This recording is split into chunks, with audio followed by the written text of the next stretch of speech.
komanda. Sveiki. Šiandien papasakosiu apie įdomią strategiją. Ji labai paprasta. Tarkim, turime $1000. Padaliname juos į 10 dalių po $100. Paimame pirmosius $100 ir pastatome ant vienos iš valiutų. Jeigu laimėsime, turėsime $1082. $1000 atsidedame, o likusius, kaip šiuo atveju $82, vėl pastatome. Virš $1000 esančius pinigus mes pastatysime kitų statymų. Šią strategiją galime gauti 90% siekiantį pelną vos po 5 statymų.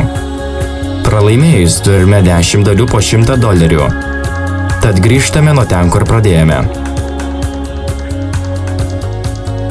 Dabar parodysiu, kaip tai atrodo realybėje. Sąskaitoje turime $1000. Pastatome $100 ir laukime rezultatų. Jeigu laimime, gauname $182. Pinigus virš $1000 panaudosime kitam statymui. Statysime $82. Tai suma esanti virš $1000. Mūsų užduotis laimėti 5 statymus iš eilės. Gausime 90% pelną. Padarėme statymą. Laukiame rezultato. Jeigu laimėsime, gausime $149. Todėl kitus statymus statysime $149. Tad laimėjome. Dabar statome $149. Jeigu pralaimėsime, turėsime 10 dalių po $100.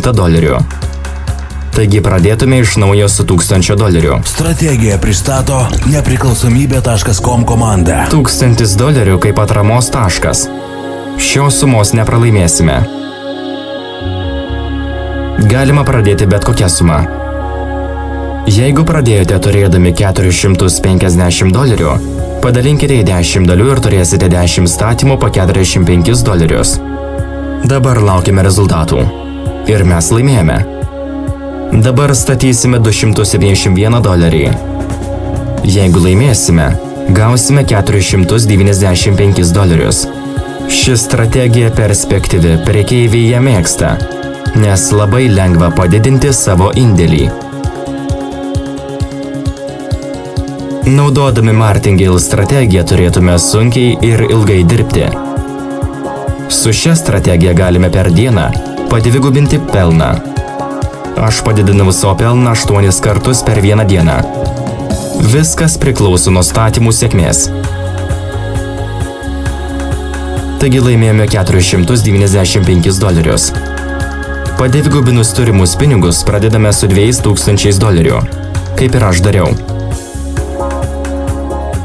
Pradėjome su $1000. Uždirbome iki $2000. Padalinkime šią sumą į 10 dalių ir statykime po $200. Turėdamas $1000, uždirbo $8000 per vieną dieną. Ši strategija tikrai veiksminga. Galite išbandyti šią strategiją demo versijoje. Dabar laukime rezultato. Laimėjome, bet tai akivaizdu. Manau, suprantamai paaiškinau šią strategiją.